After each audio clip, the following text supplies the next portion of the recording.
네, 안녕하십니까. 메디라마 대표 문할림입니다. 오늘도 많은 분들이 참석을 해주셨고요. 항상 저희가 운영하는 엣지에 애정을 갖고 참석해 주셔서 대단히 감사합니다.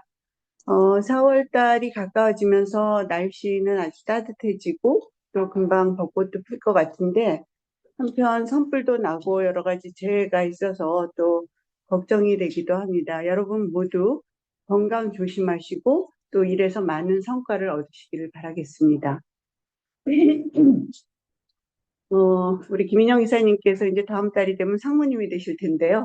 오늘까지만 제가 김인영 이사님이라고 해서 이렇게 소개를 잘 해주셔서 제가 오늘 무슨 얘기를 할지 미리 설명을 좀 해드렸고요. 이 오케츠, 이 우리나라 말로 발음하기는 상당히 좀 쉽지 않은 발음인데, 그냥 말 그대로 오케츠리라고 하는 약이, 오베캅타진 보톨루셀, 이 셀 테라피 이제 이름 붙이는 명명하는 방법이 있어서 이제 이렇게 돼 있고, 그 다음에 어덜트 B셀 림포마, 에큐트 루케미아에 작년 11월 달에 인허가를 받았는데요. 사실 이 인허가 소식은 제가 처음 알았던 것이 아니고 어느 기자님께서 저한테 전화를 하셔서 이 인허가 소식이 떴는데 도대체 얘가 앞에도 칼티가 많이 있었는데 어떻게 허가를 받았냐 그래서 이제 간단한 이런저런 얘기를 나눴었는데요. 오늘은 그 얘기를 해드리도록 하겠습니다.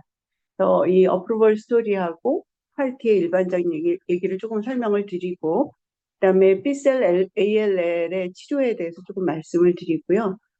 그다음에 뭐 매니팩처링은 제가 굉장한 얘기를 할 거는 아니고 각 칼티들이 실제로 지금 얼마만한 시간에 걸쳐서 만들어지고 있는지를 간단하게 설명드리고 그다음에 이제 약에 대해서 말씀드리도록 하겠습니다. 말씀드렸다시피 작년 11월 8일 날 인허가가 났을 때 이제 이거 FDA에서 내보내는 소식이거든요. 이 FDA가 얘기하기를 11월 8일자로 relapsed refractory B-cell ALL에 어덜트 ALL에 오베캅타진 오톨루셀이 이제 사람들 오베셀이라고 그러죠.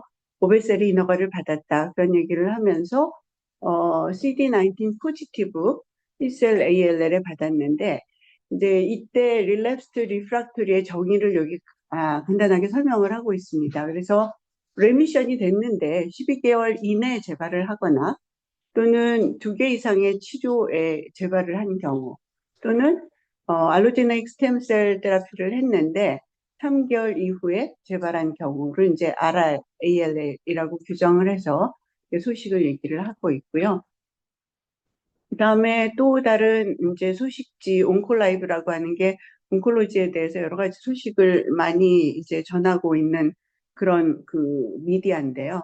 여기에도 이렇게 오베셀이 허가받은 얘기를 커버를 하고 있습니다. FDA가 정식으로 인허가를 해준 레이블링의 워딩은 오케즐이 CD19 다이렉티드 오토로고스 칼티다라는 설명을 하고 있고 그다음에 relapsed or refractory B-cell precursor ALL에 쓰는 약이다라고 설명을 하고 있고요. 그래서 질병의 양상은 이제 두 가지 설명을 하고 있죠. 하나는 B셀이다, 또 하나는 relapsed refractory다 이렇게 설명을 하고 있습니다. 여기 보시면 이 온콜라이브의 그 오디오로 이 펠릭스 트라이얼을 이끌었던 연구자 선생님께서 닥터 자부르라는 분이 설명을 하고 있는데요. 세이프티 프로파일에 대해서 굉장히 강조를 하고 있습니다. 그러면서 이제 세이프티 프로파일에 대해서 특별하게 split the dose at the day 1 and day 10 이렇게 설명을 하고 있는데요.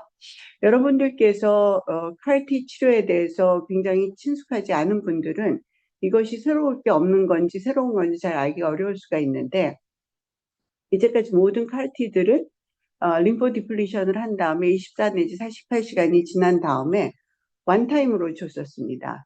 그런데 이렇게 이제 스플릿 도즈를 한 거죠. 이거가 얼마나 정말 신박한지에 대해서는 제가 이제 좀 이따 설명을 드리도록 하겠습니다.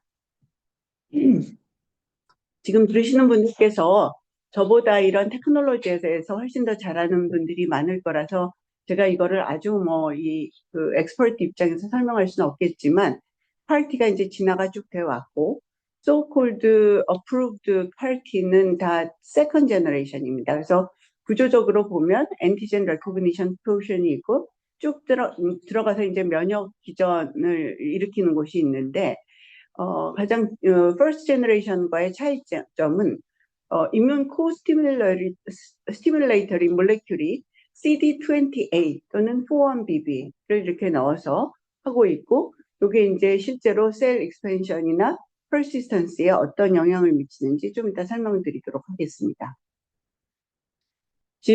요번에 허가받은 오베셀의 이제 가장 중요한 태글라인으로 설명을 하고 있는 것이 오켓실이 피지올로직 T셀 액티베이션과 굉장히 미믹을 한다. 그러면서 이제 그 네이처가 뭐냐면은 fast off rate, 그래서 붙었다가 떨어졌다가 하는 그런 기전을 갖고 있고, 이 디스인게이지먼트가 어떤 역할을 하는지에 대한 설명을 하고 있는데요. fast off rate는 일단 CD19에 붙었던 T셀이 붙었다가 사이토톡식 메커니즘 시그널을 쭉 준 다음에 그 다음에 다시 떨어져서 또 다른 세포에 가서 또 자극을 하고 해서 멀티플 인게이지먼트를 함으로써 한 세포가 여러 튜머셀을 죽일 수 있는 그런 기전을 갖고 있고요. 그 다음에 이 이뮨 스냅스가 오랫동안 지속이 되면 T셀이 오버 액티베이션이 될 수 있고 또 T셀이 익소션이 될 수 있는 그런 기전이 있는데, 이렇게 패스트 오프 레이트를 이런 기전을 통해서 과도하게 이뮨 액티베이션 되지 않고 또 T셀이 익소션 되지 않는 이제 그런 성상을 갖고 있다라고 설명을 하고 있습니다. 여기 이제 다시 한번 리이터레이션을 하면 멀티플 인게이지먼트가 되기 때문에 여러 튜머 셀을 어택을 할 수 있다는 거, 피지올로직 액티베이션을 하기 때문에 과도한 이뮨 액티베이션 되지 않고 익소션을 감소시킬 수 있다, 이렇게 설명을 하고 있습니다.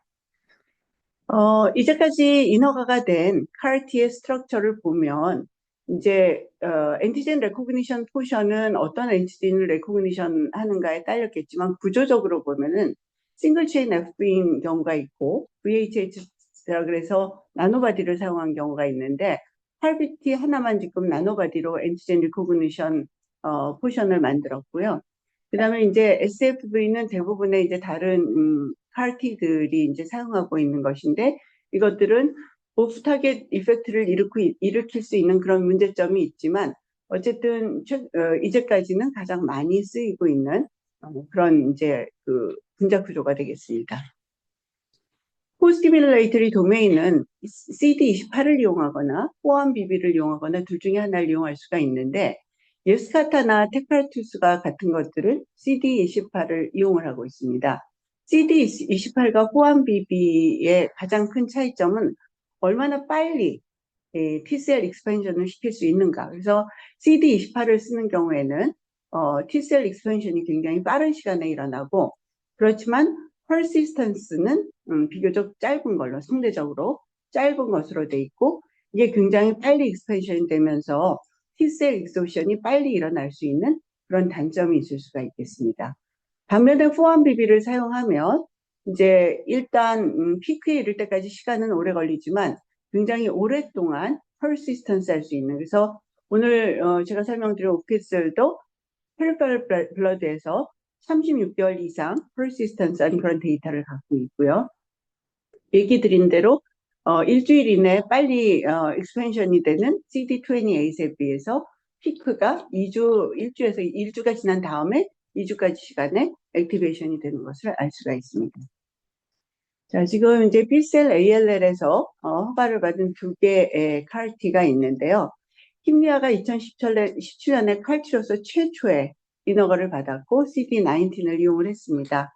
그런데 이거는 피디애트리가 아니면 아이아라는 거는 영어 어덜트거든요. 그래서 26세까지가 되겠고, 그러니까 26세보다 나이가 많은 환자에서는 테크니컬이 킴리아를 쓸 수가 없습니다. 반면에 테카르투스는 어덜트 ALL의 인허가를 받았고요. 또 2021년에 받았습니다. 다 아시다시피 T셀이 래피드하게 익스펜션이 되면서 이제 많이 숫자가 늘어나게 되면 튜머셀을 공격을 할 수도 있지만, 그것과 더불어서 일어나는 사이토카인 스톰, 사이토카인 폭풍에 의해서 보통 우리가 사이토카인 릴리즈 신드롬이라고 얘기를 하는데 그레이드 3가 되면 굉장히 라이프 스트레이트닝 할 수가 있거든요. 굉장히 많은 이제 사이토카인 나오면서 여러 가지 체내 현상들이 일어나게 되는데 그래서 그레이드 3 CRS가 48%, 26% 굉장히 많은 환자에서 일어나고 그다음에 이뮨 메디에이티드 뉴로톡시시티가 시비어한 경우가 22%, 35%. 그래서 굉장히 심각한 그러니까 효과도 굉장히 좋지만 굉장히 심각한 부작용을 보이는 것을 알 수가 있습니다. 그런데 두 가지 다 에이지의 차이는 있지만 relapsed refractory ALL에 쓰고 있기 때문에 그 다음에 그런 환자들은 대개 3개월 내지 6개월에 굉장히 많은 환자들이 사망을 하게 되거든요. 그런 거에 비해서 리스폰스 레이트도 50, 60%가 되고 그 다음에 1년 이상 사는 환자들이 굉장히 많고 그렇다는 거는 사실은 이게 이제 기적의 치료제기는 한 거죠. 그래서 이제 이것을 유념을 하시고 오케3 어떤 데이터가 있는지 이제 보시면 될 것 같습니다. 이 파티의 경우에 만드는 시간이 오래 걸리는 게 실제적으로 문제가 됩니다. 여기 지금 보면 킴리아, 예스카타 이런 많은 애들이 이제 17일에서 32일까지의 시간으로 걸리는 것으로 돼 있고 오케슬은 20 내지 24일이 걸린다라고 돼 있는데 회사는 우리는 16일을 타겟으로 하고 있다 하지만 실제로 매뉴팩처링 타임의 많은 부분이 실제 매뉴팩처링에 걸리는 게 아니라 QC 하는데 시간이 많이 걸린다라고 합니다. 그 QC라고 하는 것이 예를 들어서 살아있는 칼티셀이 얼마나 되나 그 칼티에 CD19이 진짜로 발현이 돼 있나 그 다음에 그것이 실제로 잘 익스펜션을 하나 그 다음에 그 안에 들어가 있는 벡터가 잘 작용을 하나 이런 모든 것들을 다 봐야 되기 때문에 실제로 그 QC하는데 이제 시간이 많이 걸린다고 합니다. 그러나 어쨌든 간에 몰레큘이 복잡할수록 제조 기간이 더 오래 걸리는 게 사실이라서 발빅티와 같이 BCMA의 두 가지의 그 바인딩 포션을 갖고 있는 팔빅티 같은 경우에는 매니팩처링과 베리피케이션 시간이 더 많이 걸린다고 돼 있고 그다음에 오베셀 같은 경우에도 패스트 오프레이트 이 이제 그 작용을 갖고 있기 때문에 요것을 검증하는데도 시간이 걸린다라고 돼 있습니다. 일단 B셀 ALL에 쓰는 약이기 때문에 B셀 ALL에 대해서 아주 간단히 설명을 드리면 우리 몸에 있는 헤마토포이틱 스템셀, 다시 말해서 조혈모 세포에서 이제 점차적으로 이게 디퍼런시에이션이 돼서 정상적인 세포가 돼가지고 면역 기전에 관여를 하고 B셀이 끝까지 더 가게 되면 플라즈마셀이라고 해서 안티바디를 만들어내는, 다시 말해서 이뮤노글로불린을 만들어내는 이런 세포를 만들게 되는데 이 스테이지 중에 어디라도 병이 생길 수가 있어요. 그래서 보메로에서 프리비셀, 프로비셀, 이메저 B셀에서 생기는 것은 루케미아, 그래서 이제 혈액암이 되겠죠. 그 다음에 이제 그거보다 좀 더 나와서 나이브 B셀이나 또는 림프노드에서 이제 이 커미티드 여기서 이제 그 말하자면 펑션을 갖추는 거죠. 그렇거나 그 뒤에 생기는 것들은 림포마가 될 수가 있고 이게 좀 더 디퍼런시에이션이 돼서 플라즈마 셀에서 생기는 거는 저희가 멀티플 마일로마라고 부르고 있습니다. 그런데 이제 이 디퍼런시에이션 하는 과정 중에 이 세포들은 여러 가지 서피스 마커를 갖게 됩니다. 그래서 아주 임매추한 것들이 CD10을 갖고 있고 B셀이 프로에서 프리비셀이 될 때는 CD19을 가지면서 오랫동안 CD19 마커를 갖고 있게 되고 그다음에 CD20 발현이 그 중간에 일어나게 되고 CD21, CD22가 이렇게 발현하는 시기가 있게 되겠습니다. 이것의 중요성은 얘네들이 치료의 타겟이 된다는 것입니다. 그래서 예를 들어서 킴리아라든지 그다음에 그 예스칼타 그리고 그 테크라투스와 같은 것들은 CD19을 타겟으로 하는 이제 팔티가 되겠고요. 그다음에 CD20의 가장 저명한 예는 우리가 잘 아는 리투시마, 막데라가 되겠고, 그다음에 CD22의 이제 ADC가 있고, 그래서 여러 가지 이제 몰레큘이 있고요. 이거 말고도 CD79이라든지 CD50라든지 이제 다른 마커들이 있지만 어쨌든 지금 B셀 ALL을 생각한다라고 하면 이런 것들이 치료의 타겟이 될 수 있는 몰레큘이라고 할 수 있겠습니다. 그래서 이제 B셀 ALL에 쓰는 치료제를 보면 CD19의 경우에는 이것을 타겟으로 하는 CAR-T가 있고, 그 다음에 CD19을 타겟으로 하면서 CD3를 갖고 있는 바이트, 블리나투무막 같은 것이 있고, 그 다음에 CD22를 겨냥을 하는 CAR-T가 개발 중이고, 그 다음에 CD22에다가 톡신, 오조가마이신을 붙여서 이노투즈맙, 오조가마이신이라고 하는 진론타라고 하는 그런 ADC가 있고, 그다음에 우리가 아는 리투크시막 같은 것이 있겠습니다. 이런 모든 치료제는 이제 지금 임상에서 쓰이거나 아니면 이제 곧 쓰이게 될 수 있겠습니다. 제가 NCCN으로 주로 치료를 설명을 드리는데 ALL은 굉장히 NCCN 가이드라인이 복잡하게 돼 있어서 제가 에스모 가이드라인을 갖고 왔는데요. B셀 림포마, 루케미아 중에서 필라델피아 포지티브인 경우가 있습니다. 그래서 이럴 때는 그 필라델피아 크로모솜에 딸린 BCR 에이브를 타겟으로 하는 그런 TKI가 쓰이게 되는 것이 이제 저명한 예가 되겠고, 그렇지 않은 경우에는 키모테라피 플러스 마이너스 이뮤노테라피, 여기서 말하는 이뮤노테라피는 펜볼리즈맙이나 이런 것이 아니고 서피스 마커스를 타겟으로 하는 엔티바디나 카르티나 또는 ADC 바이트 이런 것을 이야기하게 되겠습니다. 이제 그런 걸로 치료를 하는데 이제 중요한 거는 이렇게 쭉 치료를 해서 ALL인 경우에 하이리스크인 경우에는 조혈모세포 이식을 하게 되겠고요.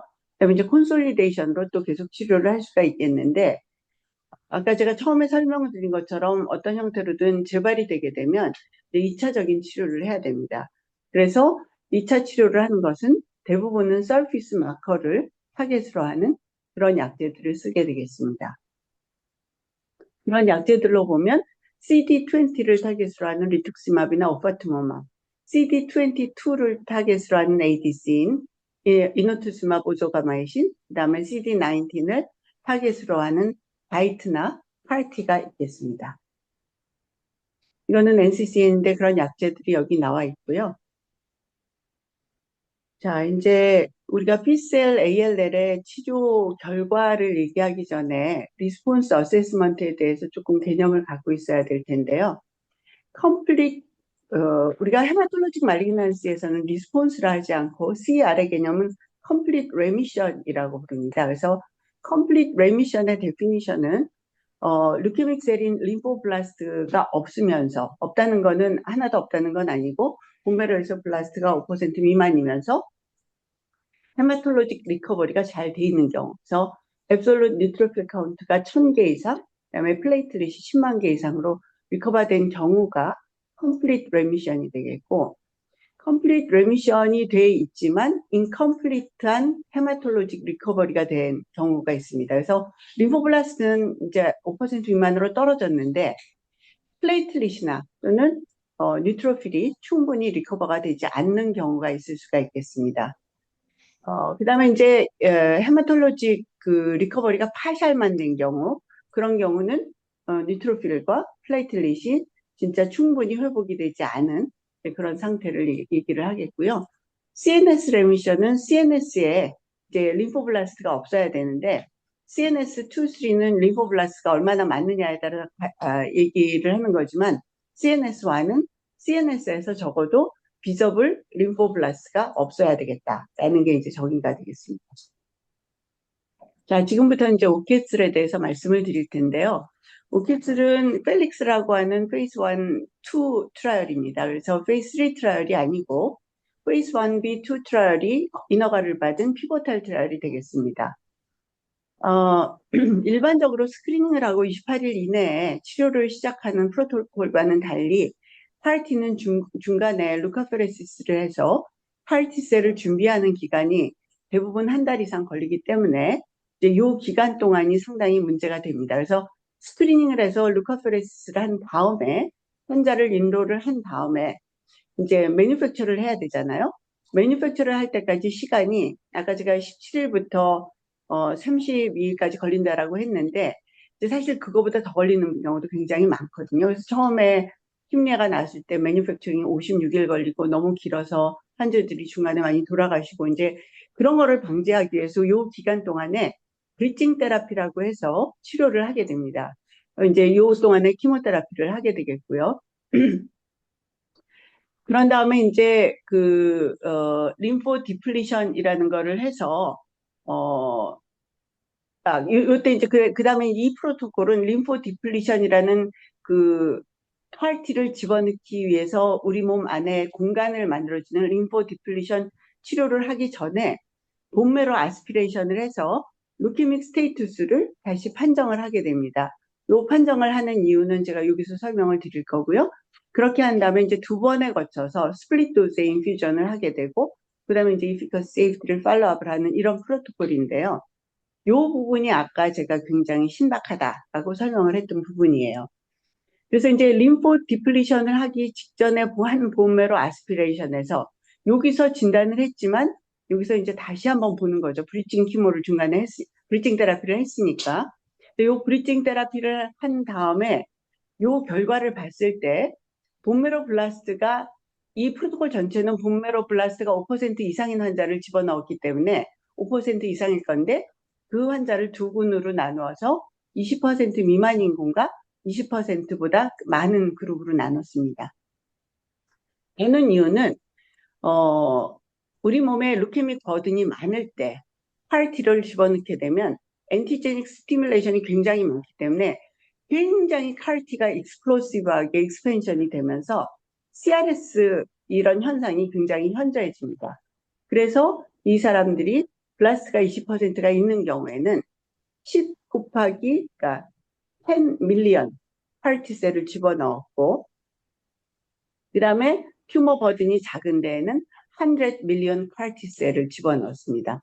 다시 말해서 굉장히 익스플로시브하게 T셀 익스펜션이 될 만한 컨디션에서는 CAR-T를 10분의 1을 넣는 겁니다. 그래서 D1에 이렇게 한 다음에 CRS나 아이킨스가 안 일어난 경우에 데이 10에 만약에 일어났으면 회복할 때까지 기다려서 줬고 해가지고 데이 10에 이제 전체 토탈 타겟 셀이 410 밀리언 CAR-T 셀인데 여기서 이제 100 밀리언을 빼게 되면은 310 밀리언이 될 거고 이거는 400 밀리언이 되겠죠.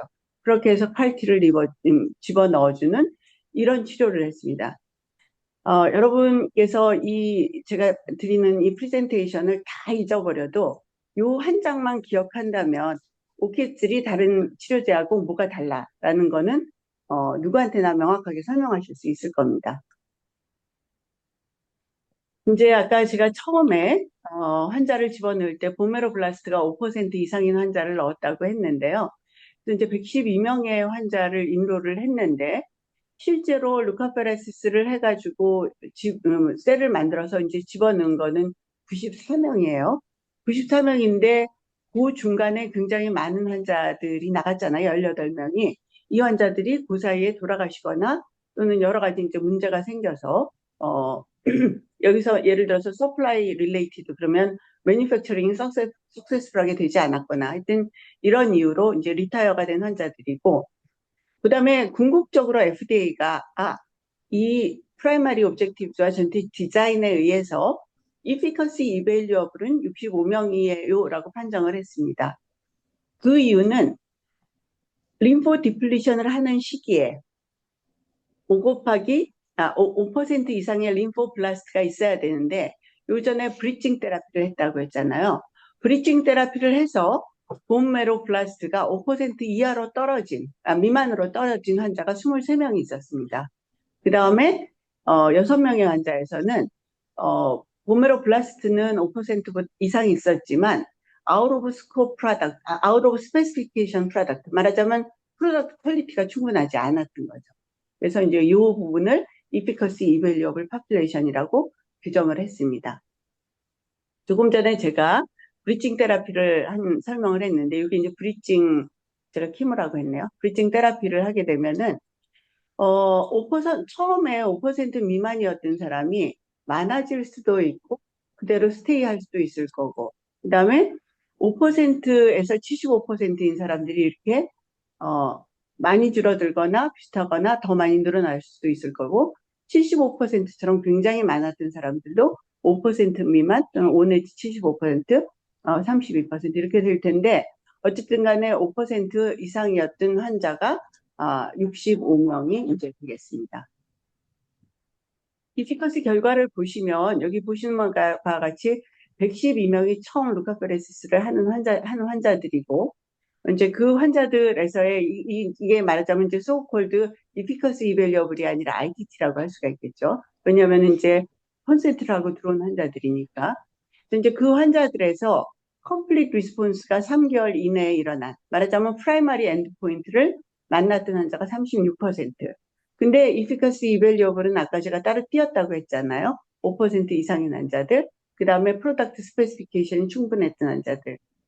그런 환자들에서는 42%의 컴플리트 리미션이 있었고, 그 다음에 또 한 가지는 anytime. 그래서 컴플리트 리미션이 됐는데 헤마톨로직 리커버리가 충분하지 않은 경우를 포함해서 그런 경우가 이제 63%의 리미션이 오버롤 컴플리트 리미션이 있었습니다. 듀레이션 오브 리스폰스는 위나 아래나 둘 다다 14개월, 14개월이면 리스폰스 듀레이션이 1년이 넘으면 상당히 좋은 성적이거든요. 이제 이런 것을 알 수가 있습니다. 제가 요거는 FDA가 아니라 NEJM에서 따왔기 때문에 환자 숫자랑 조금 다르기는 한데요. 여기서 이제 설명을 하기를 이벤트 프리 서바이벌이 이 치료, 여기는 지금 모든 환자들이 다 포함이 돼 있는데 11.5개월에 이벤트 프리 서바이벌이 있었고, 그렇지만 얼마나 보메로의 플라스트가 많느냐에 따라서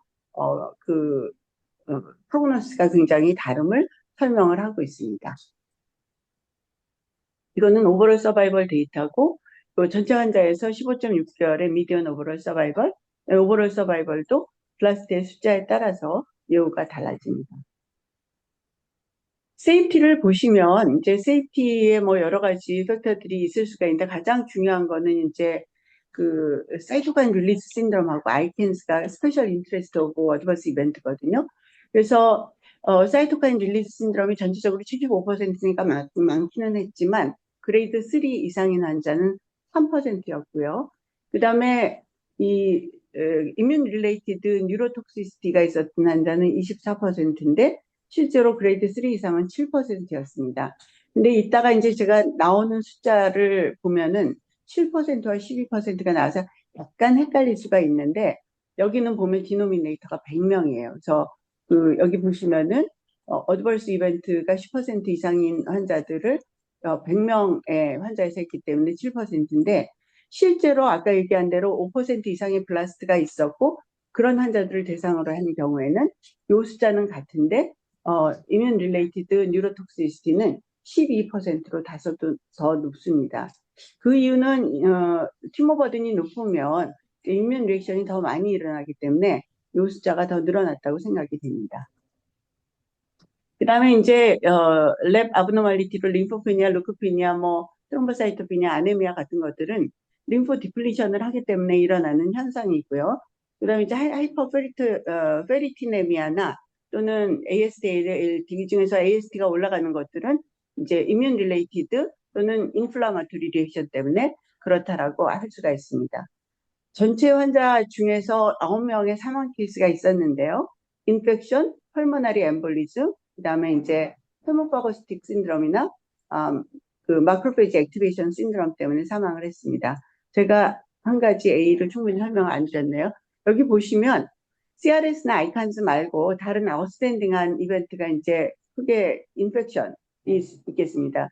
뉴트로피니아 기간이 오래 지속이 되고 지속이 됨으로 인해서 바이럴 인펙션, 박테리얼 인펙션, 펑갈 인펙션이 생기고 이로 인해서 이제 사망 케이스가 있었고, 그 다음에 코아귤로패시는 인플라메터리 리액션이 그냥 과도하게 발현이 되면서 이제 코아귤레이션 패스웨이에 자극이 됨으로써 피가 굳지 않고 지속적으로 블리딩을 하는 그런 코아귤로패시도 이제 그 6% 그레이드 3가 6%나 돼서 상당한 숫자에서 있었다는 것을 알 수가 있습니다.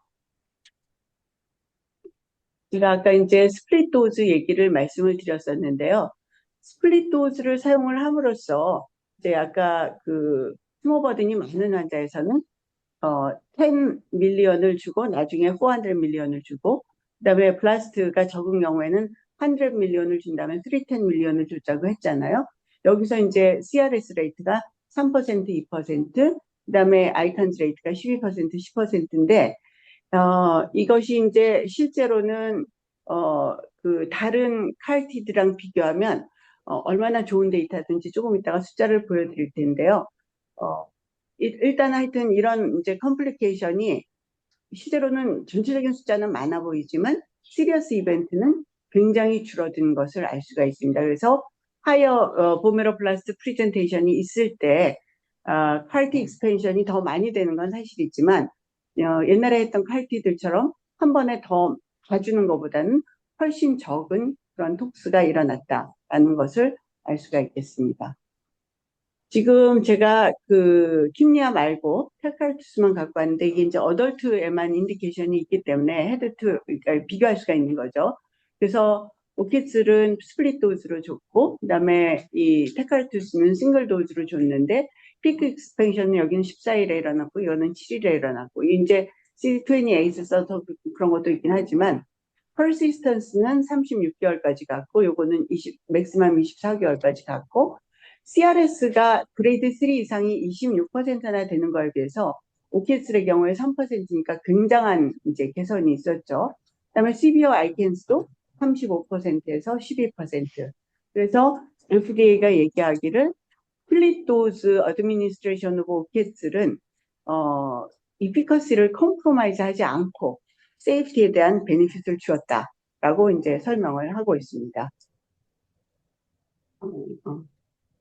전체적으로 FDA가 이 오케스트의 PK와 익스포저에 대한 설명을 하면서 이제 보메로 튜머 버든에 의해서 이렇게 나눠서 줬더니 실제로 이제 리스폰스 이피커시 디스터브 하지 않고 이제 좋은 효과를 보았다고 얘기를 했는데 중요한 거는 사실은 이 익스펜션을 해가지고 굉장히 오랫동안 36개월까지 있었다고 칼티가 스테이를 했다고 했는데요. 실제적으로는 롱텀 퍼시스턴스가 실제로 듀레이션 오브 리스폰스하고는 관련이 없어서 이 부분은 롱텀 팔로업을 하라고 그렇게 얘기를 했습니다. 그리고 도즈 레지멘은 이렇게 나눠 쓰는 레지멘이 굉장히 리스크 리덕션을 했기 때문에 FDA는 이 스플릿 도즈 애드미니스트레이션을 서포트를 한다 그렇게 얘기를 했고요. 그다음에 이제 피크가 이르는 게 Tmax가 14일. 그래서 CD28보다는 좀 늦게 되긴 하지만 하여튼 이렇게 일어났고 그다음에 그렇지만은 튜머 버든이 많은 환자에서는 Tmax가 더 빨리 왔다. 그리고 그게 CRS하고 상관이 있었다. 그래서 CRS를 잘 모니터링을 하라고 돼 있고요.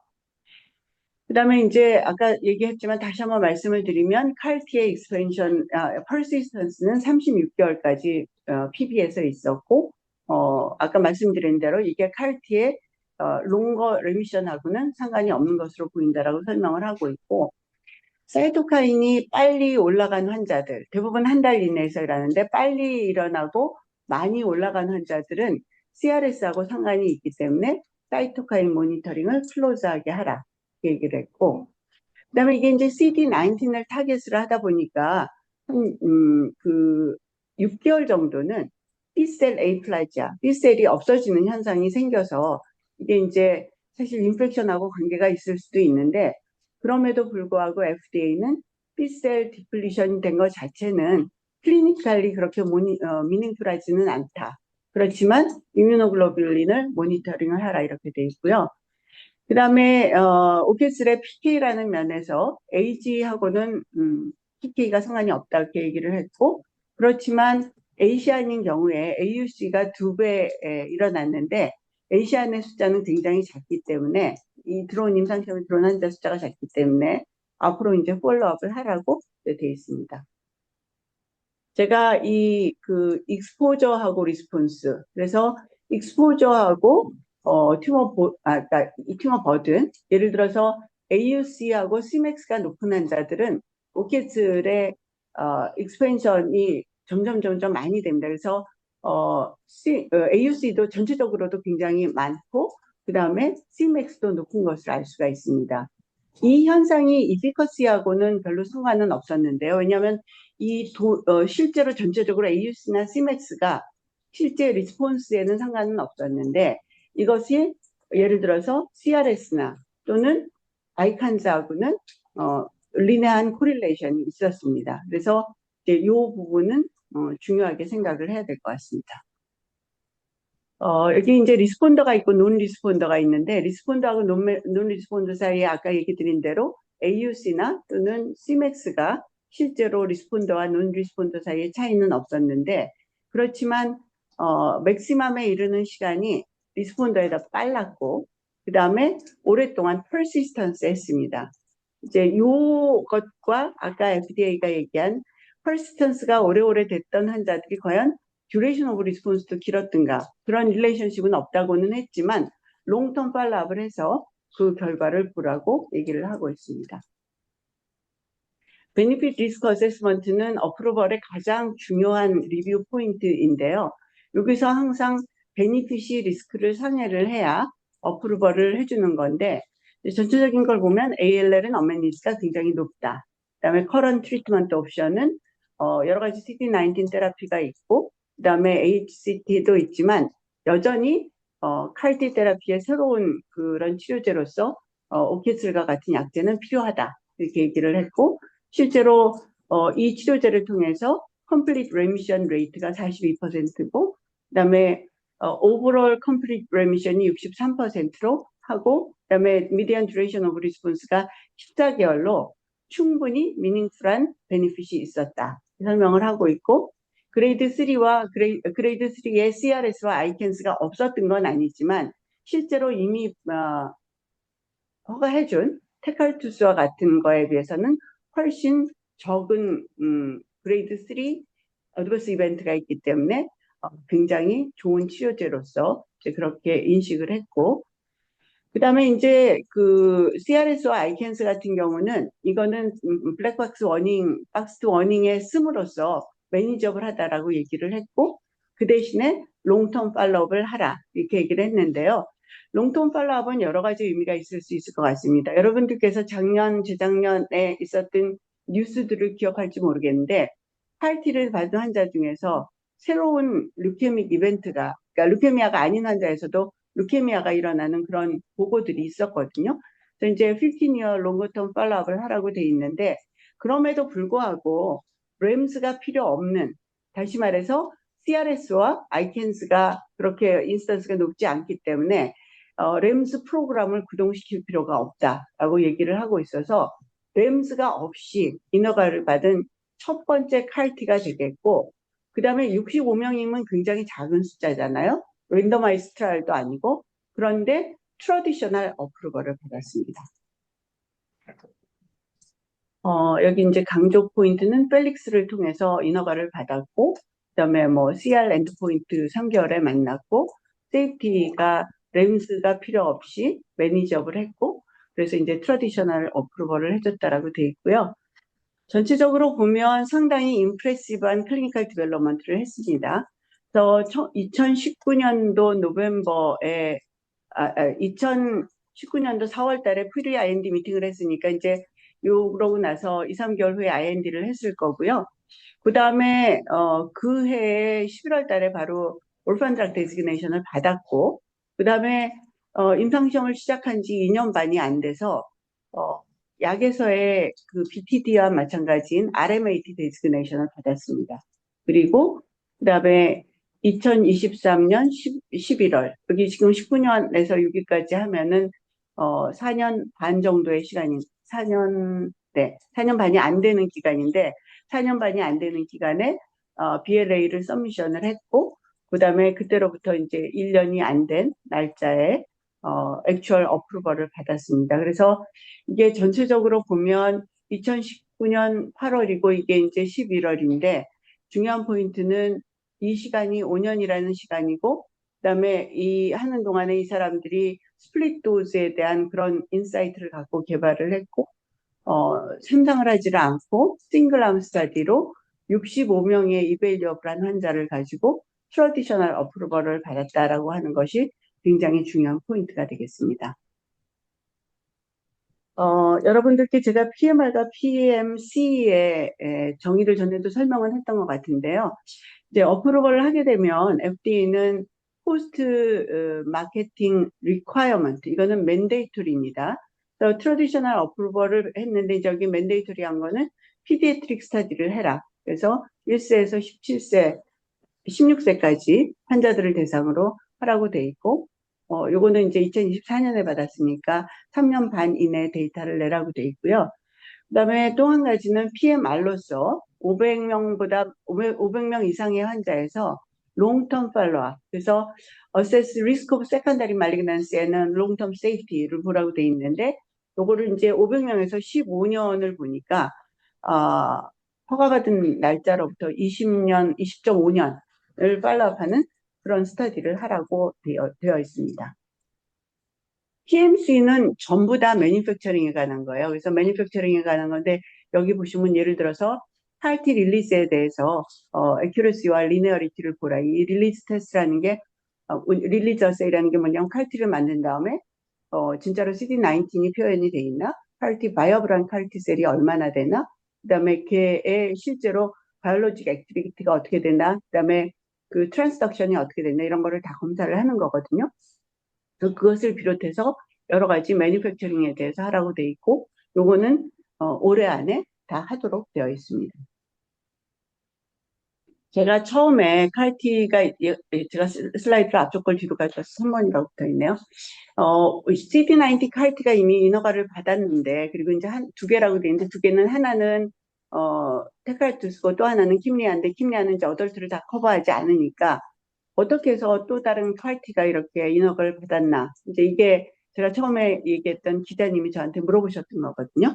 그래서 보면은 여러 가지 다 중요하지만 이피커시는 모알레스 시밀라한데 이 세이프티가 진짜 괄목할 만하게 좋다라고 이제 그렇게 얘기를 할 수 있고, 그래서 이 포인트가 가장 아웃스탠딩한 포인트가 되겠습니다. 어쩌면 칼티를 개발하는 사람들이 앞으로 이 스플릿 도즈에 대해서 굉장히 시리어스하게 그 생각을 하고 개발을 할 수 있겠다라고 생각을 합니다.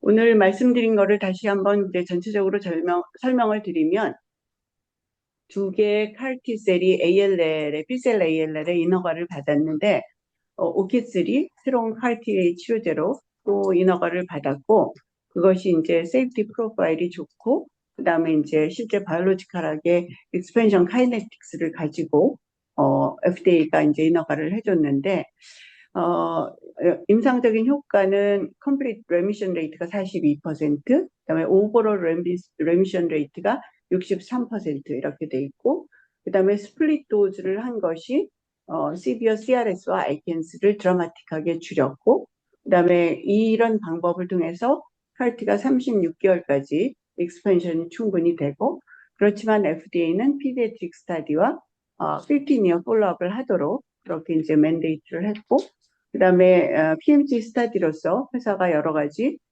매니팩처링 프로세스에 대한 그런 그 이제 듀티를 해야 되고, 그리고 이제 B셀 테라피가 이제 점점 이볼브를 하고 있기 때문에 이제 좋은 소식이죠. 그래서 파리티도 있고 바이스페시픽 엔티바디 ADC, 그다음에 이제 TKI는 지금 오늘 치료한 거에 TKI가 그 스코프에 들어가진 않지만 많은 발전이 있어 왔고, 오케슬이 여기에 이제 하나의 힘을 더해서 또 좋은 치료제로서 합류를 하게 되었는데, 이제 앞으로 우리가 CAR-T가 어떻게 발전을 할지, 그러니까 이피커시와 세이프티를 위해서 얼마나 더 발전할지 하는 걸 봐야 되는데, 어쨌든 처음에 이제 패스트 오퍼레이트 테크놀로지를 사용한 것도 굉장히 중요하지만, 임상적으로 인퓨전 하는 스플릿 도스의 인퓨전을 개발을 함으로써 이렇게 좋은 결과를 냈다라고 하는 거는 임상을 하는 사람으로서는 굉장히 임프레시브하고 굉장히 창의적인 그런 개발이었다고 생각합니다. 제가 말씀드릴 거는 여기까지고요. 질문이 있으면 해주시면 될 것 같습니다.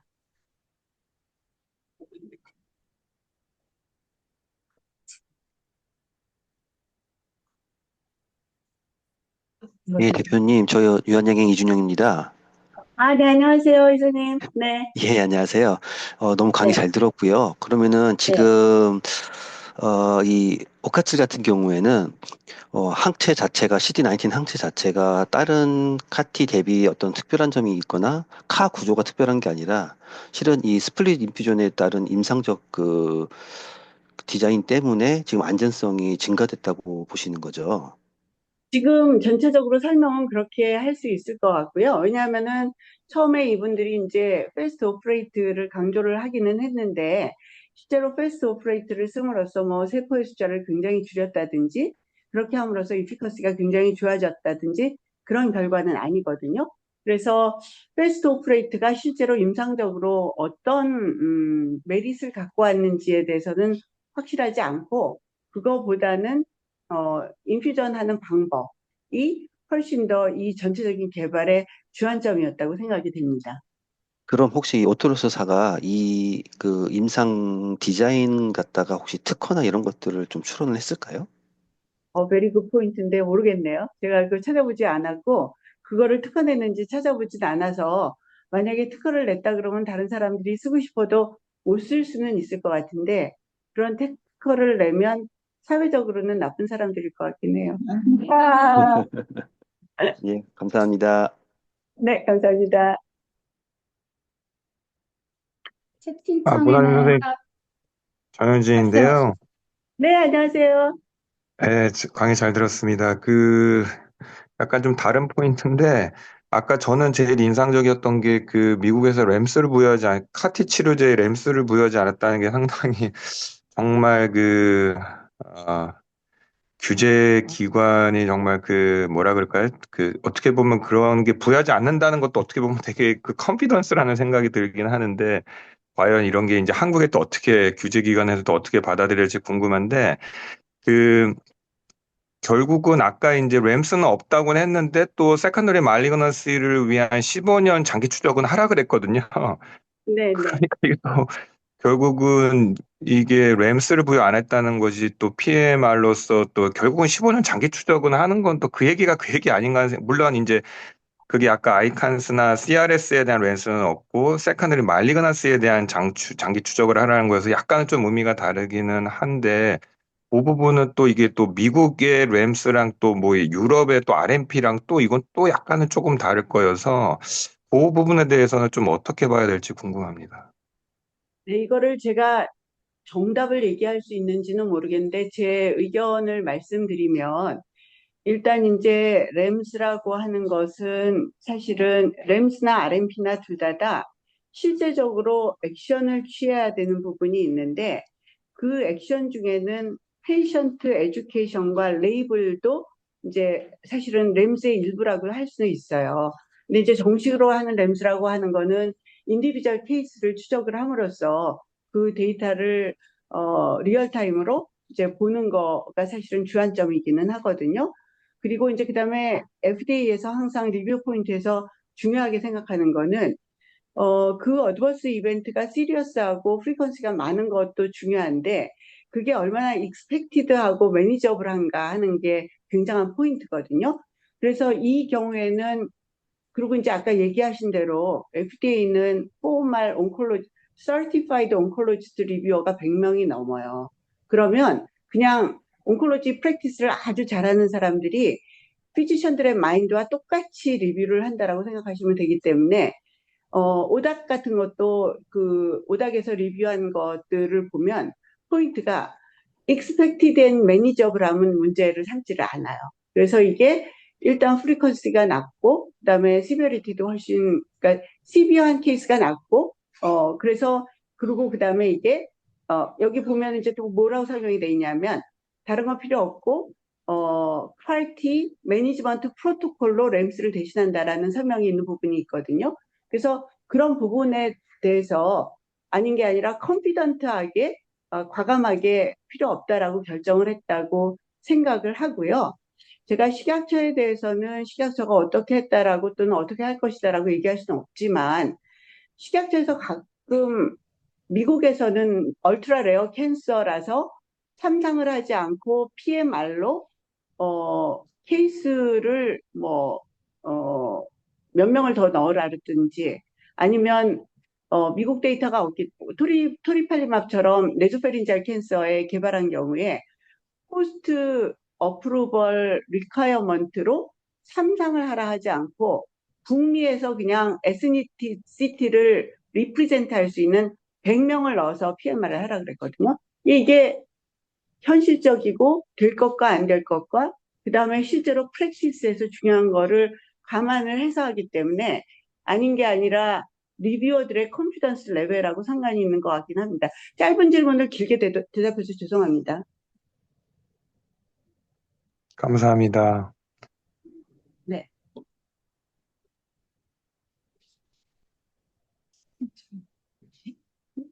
또 있어요?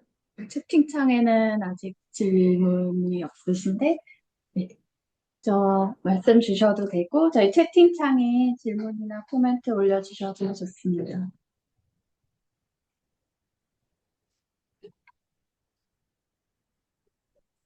제가 사실 매번 엣지를 준비를 하면서 정말 칼티를 한다고 하면 칼티가 뭔지 잘 모르는 분들도 다 듣고 나면 어느 정도는 이해할 수 있게끔 이제 강의를 준비를 하려고 애를 쓰기는 하는데요. 질문도 이제 하시면 저희가 그 질문 정리해서 뉴스레터에 올려드리는데 혹시 지금 질문을 안 했는데 나중에 질문이 생각이 나시면 질문을 보내주셔도 괜찮고요. 그 다음에 예를 들어서 뭐 이거를 듣고 싶었는데 딴 것 때문에 못 들었다 하는 분들은 저희가 URL도 링크 시켜드리고 머티리얼도 저희가 공유를 해드리기 때문에 요청해 주시면 이제 도와드리도록 하겠습니다. persistence의 이렇게 persistence와 PK가 다르다라기보다는 PK 파라미터로 이제 일반적으로 그 TCAR-T 같은 거에서의 PK는 주로는 Cmax하고 AUC를 중요하게 생각하는데 AUC는 representative하게 1일에서 28일까지를 보거든요. 근데 이제 persistence가 36개월까지 가면 사실은 AUC에서 잡히지 않은 게 잡힐 수가 있어서 이제 중요할 수 있는데 아까 제가 충분히 강조를 안 했을 수도 있는데 실제로 리스폰더와 난 리스폰 이게 지금 칼티의 제너럴라이제이션 하는 게 아니라 지금 오케슬 데이터를 갖고 말씀을 드리면 그 리스폰더와 논 리스폰더에서 AUC와 Cmax는 실제로 리스폰더와 난 리스폰더의 차이가 없었어요. 그런데 타임 투 피크, 그러니까 Tmax는 리스폰더에서 훨씬 더 빨리 왔고, 그 다음에 퍼시스턴스가 오랫동안, 그러니까 라스트가 길었던 사람들이 실제로 리스폰스를 더 많이 했거든요. 그래서 약간의 임상적인 그 차이는 있을 것 같습니다. 그 다음에 스플릿 도즈, 이거 스플릿 도즈 관련한 게 자체 아이디어였을지 관련 논문이 있었을지는 제가 굉장히 많이 찾아봤는데요. 심지어는 제가 이 오베셀 개발한 회사의 요거에 앞선 퍼블리케이션으로 강조한 게 따로 없었고, 펠릭스 데이터 자체를 애쉬 2013년에 발표를 했었거든요. 그래서 이거는 회사 자체의 아이디어였든지 아니면 연구자와의 논의를 통해서였든지 할 것 같기는 합니다. 제가 다른 데서는 찾아봤는데 제가 발견하지는 못했거든요. 그 다음에 또 한 가지, 네, 질문 아니라고 했어요. 네, 화이트, 잠깐만요. 기본적인 개념. 다음 달, 네네네네. 네, 네. 이거는 어려운 질문이고요. 왜냐하면 지금 질문하신 분한테는 되게 궁금한 질문이실 것 같은데 저는 CAR-T나 CAR-NK가 고용하면서 얼마나 들을 건가 하는 거는 심각한 퀘스천이 있기는 있고요. 왜냐하면은 이게 이제 타겟 오리엔티드 테라피와 이면 테라피가 둘 다 작동을 해야 되는데 실제로 CAR-T의 가장 중요한 거는 타겟티드 T 세라피거든요. 다시 말해서 CD9 예를 들어서 헐2 그러면 이제 헐2가 있는 세포에 가서 이제 T셀이 이제 얘를 죽여야 되는데 그러면 지금 NR2 같은 ADC는 헐2 로우에도 듣잖아요. 얘는 헐2가 없는 세포에 가서 작용하기는 대단히 어려운 그런 메커니즘이거든요. 그래서 다시 말해서 헤마톨로직 말기난스에서 칼티나 바이트가 아주 잘 듣는 이유는 엔티바디도 잘 듣는 이유는 almost all 모노클로날이에요. 일부의 헤테로제네이트가 있고 근데 솔리드 캔서는 헤테로제네이트가 심각한 문제고 두 번째로는 튜머 마이크로 인바이런먼트가 이 세포들이 거기를 찾아갈 때까지의 문제를 해결을 해줘야 되는데 그런저런 이유로 인해서 CAR-T 단독으로 헤마톨로직 말리그넌스처럼 이렇게 리스폰스가 좋고 듀러블 리스폰스가 있을 걸 기대하는 거는 실제로는 쉽지는 않을 거라는 생각입니다.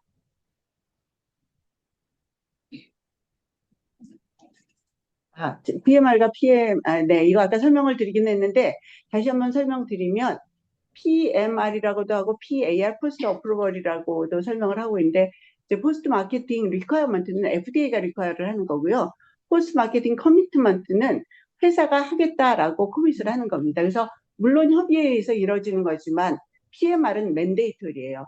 PMC는 여전히 하긴 해야 되는데 뭐 나이스 투 해브라고나 할까나 그렇지만 하여튼 그 어프로벌 레터에 명시가 돼 있고 약속한 날짜도 있기 때문에 둘 다 지키기는 지켜야 되는 거죠. 유의미한 결과가 나오는데 어떻게 본다기보다는 제가 이제 듣는다 안 듣는다 하는 것보다는 고형암에서의 CAR-T는 헤마톨로직 말리그난시에서의 CAR-T의 역할처럼 그렇게 단 한 개의 치료를 해서 아주 저명하게 효과가 있을지 하는 게 의문이라고 하는 겁니다. 그래서 이 지금 유의미한 결과들이 있었다 해도 여전히 저는 이거는 팔로업을 해야 될 거라고 생각하고요. 예를 들어서 CAR-T는 굉장히 어그레시브한 치료거든요.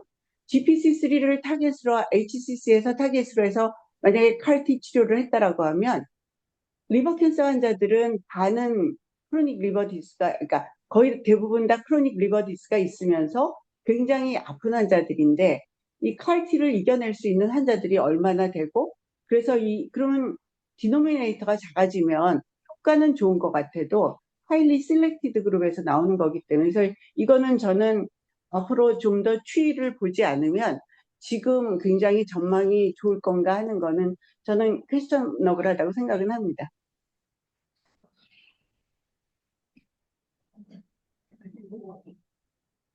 네, 시간도 거의 다 되기도 했고 또 질문이 있으신 분은 메일로 물어봐 주셔도 될 것 같고요. 네, 네, 다 대답한 것 같으니까 네, 네. 그러면 더 하나 또 있네요. 이거는요, 세이프티 프로파일 제가 이제 폴트가 또 나왔네. 뭐지? 이제 이렇게 생각을 했는데 언제든지 새로운 치료제에 인허가는 규제기관이나 또는 실제로 의사들의 관점에서는 무엇이라도 개선이 돼야 되거든요. 그래서 지금보다 이피커시가 훨씬 더 좋거나 또는 세이프티가 더 좋거나 근데 제가 보기에는 CAR-T 치료를 했는데 이거보다 세이프티가 훨씬 더 좋게 하기가 쉬울까 하는 거는 좀 퀘스천이긴 한데요. 왜냐하면 지금 CRS가 굉장히 좋아졌잖아요.